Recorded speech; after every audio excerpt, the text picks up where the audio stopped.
Please don't be Novacore, please don't be Novacore, please don't be Novacore. It is Novacore.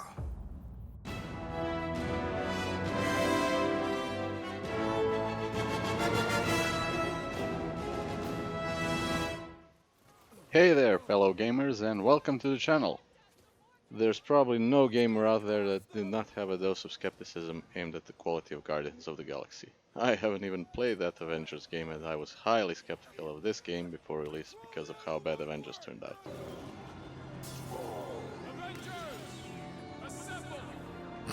What kind of name is Avengers? Ultimately, I was bored enough and Guardians got enough positive reception for me to take a risk and get it. Let's see if it was worth it. Marvel's Guardians of the Galaxy is a single-player, only linear third-person action-adventure game. You play as Star-Lord, leader of the relatively freshly founded Guardians, as you try to make a name for yourselves and make a buck doing it. Obviously, things go from bad to worse and the Guardians end up having to solve a galaxy-wide crisis while learning to work as a team. The game takes place in its own comic book-based universe and is in no way related to the movies. Having said that, much of the general atmosphere and characterization of the Guardians is going to be very familiar to movie-only fans. The writing is on point throughout the game, both serious moments as well as the humor work well, so that really shouldn't be a reason to avoid this game. One thing to keep in mind is that this is a comic book setting, so if you want a cool science fiction setting, this won't scratch your itch. This is mostly a comic bookish futuristic fantasy where people can breathe in space on a regular basis and gravity works where it probably shouldn't. It still presents a fun and even heartwarming story in a very colorful and imaginative setting, but set your expectations appropriately. This is also a very pretty game. Every character looks great, as do most of the environments. Some environments near the end are a bit less interesting compared to others, but overall the game's graphics are really good. The same applies to the music and voice acting. The voice actors may sound different from what the movie-only crowd is used to, but they are doing an excellent job bringing these versions of the Guardians to life. The game features an original musical score mixed in with some licensed 80s music. The licensed stuff fits well in the cinematics, and I'm glad it's not overused, letting the original score do most of the work in both gameplay and story moments. Speaking of gameplay, while Star-Lord is the only character you fully control, the rest of the team is with you from start to finish. Each Guardian, both playable and non-playable, comes with 4 skills. 3 of them you unlock with skill points you gain in combat, while the 4th skill is story-locked. Star-Lord can also switch his secondary gun attack type between 4 elements, which are also story-locked. During combat, you can shoot, punch, jump around, and evade as Star-Lord. You will also be triggering skills very often, either Star-Lord's or one of the other Guardians. Speaking of the rest of the team, Rocket and Groot are mostly oriented towards crowd control skills, while Drax and Gamora focus more on single targets. Finally, the game features something called a huddle mechanic. This allows you to gather up your team when things get extra tough and do a quick speech that heals them up, refreshes their skills and gives them a passive boost. It's also the only way to trigger a licensed music during combat. I have to admit I barely ever use the huddle. I simply did not need it most of the time and felt that the licensed tracks seemed like a bigger motivator to trigger it than the actual combat situations. Speaking of, the licensed tracks that play are randomly selected, so you might not always get the desired musical effect.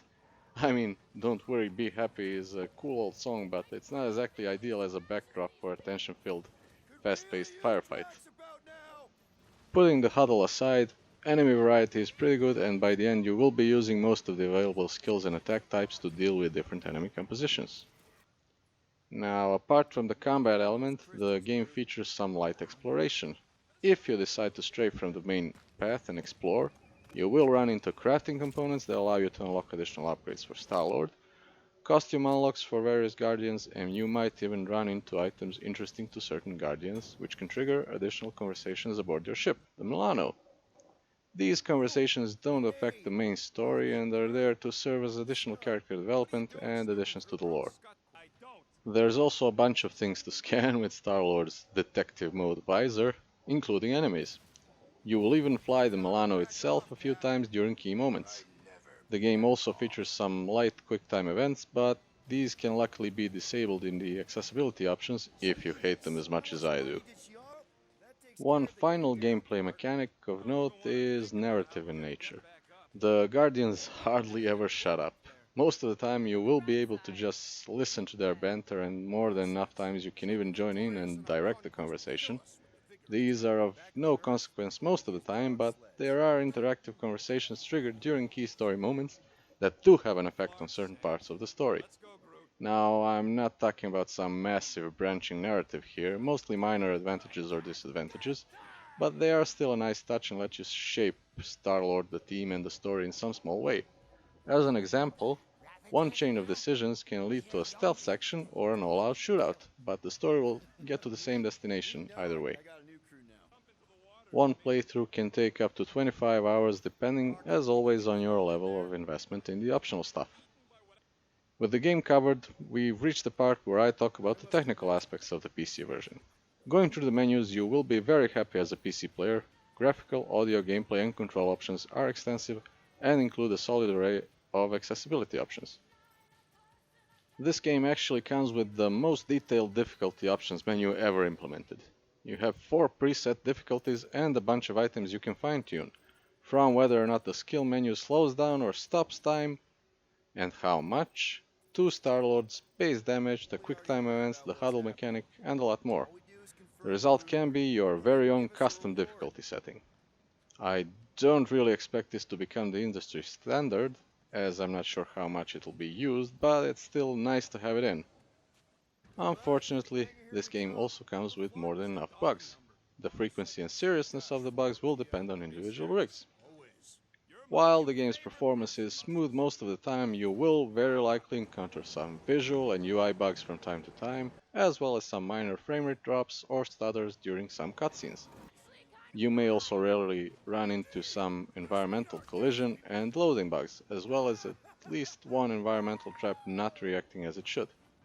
The thing you really have to look out for are crashes.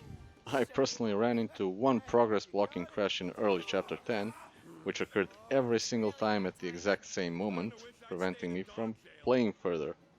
Thanks to a lot of luck, the patch that was released a couple days later fixed the issue, and I was able to finish the game with no further progression blocks. Other players have reported similar issues in different chapters, so be aware of that. So far, the devs seem to be actively supporting the game, releasing 2 patches in 2 weeks since launch, so that's something. Ultimately, Marvel's Guardians of the Galaxy is a very fun single-player game that you should check out at some point. Just maybe not necessarily right now.